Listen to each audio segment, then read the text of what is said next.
Hey, I shared my adoption story online. What happened next, how it changed everything, how I see everything. I almost didn't post it. I sat there staring at the record button thinking, it's too much. It's too personal. Nobody really needs to know. Maybe nobody cares. This is about me. But I posted it. I posted it anyway. And what happened next with friends, comments, what I posted, I just wasn't prepared for. Blew me away. People started telling me things that had never been told to anyone else. Strangers, people who'd been sitting on their story 30 years, suddenly found the words because I found mine first.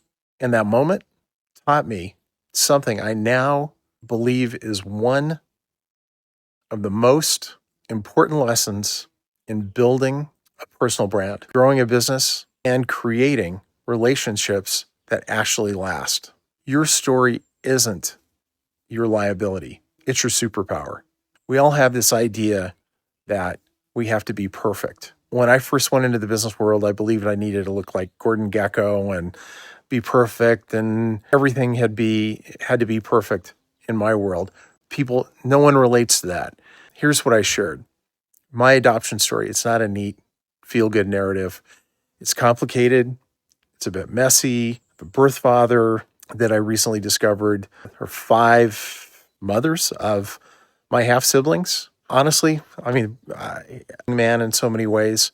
We've all learned a lot. So the story doesn't fit in a neat box and look amazing. So I thought I'd keep it to myself. Maybe it wouldn't be seen as professional, that people would see me differently, that it was too much. And I had some friends that kept telling me that the ultimate power is standing in powerlessness and being vulnerable. I didn't get, what the hell does that mean? Anyway, so I kept the story to myself and kept it clean, and I showed up the way I thought I was supposed to show up until one day I didn't. I hit record. I told the truth. I shared the real version, the complicated version about who I am, and I put it out in the world. The response broke me open. Person after person showing up in my life in a real way, in comments, in conversations. Longtime friends had stories that just blew me away I didn't know anything about. They're saying things like, I've never told anyone this. And people who hadn't spoken about their own stories in decades, people who didn't even know they were carrying something until my story gave them permission to put it down. Here's what I learned. When you go first, when you say that thing that feels too vulnerable, too personal, too real, you don't just share your story. You give other people the language for theirs. There's a concept called social permission. We're wired to look to each other for cues about what's safe to say, safe to feel, and safe to be. When you model openness, you don't just connect, you unlock the room. And here's the business truth that nobody talks about. The people who felt safe enough to share with you, those are your people. That's your community. That's your audience, not because you sold them something, because you saw them first and they saw you. Trust isn't built through credentials. It isn't built by looking good. It's built through recognition. The moment someone thinks they get it, they've been there, the relationship changes entirely. If you're building a personal brand right now, I want you to hear this clearly.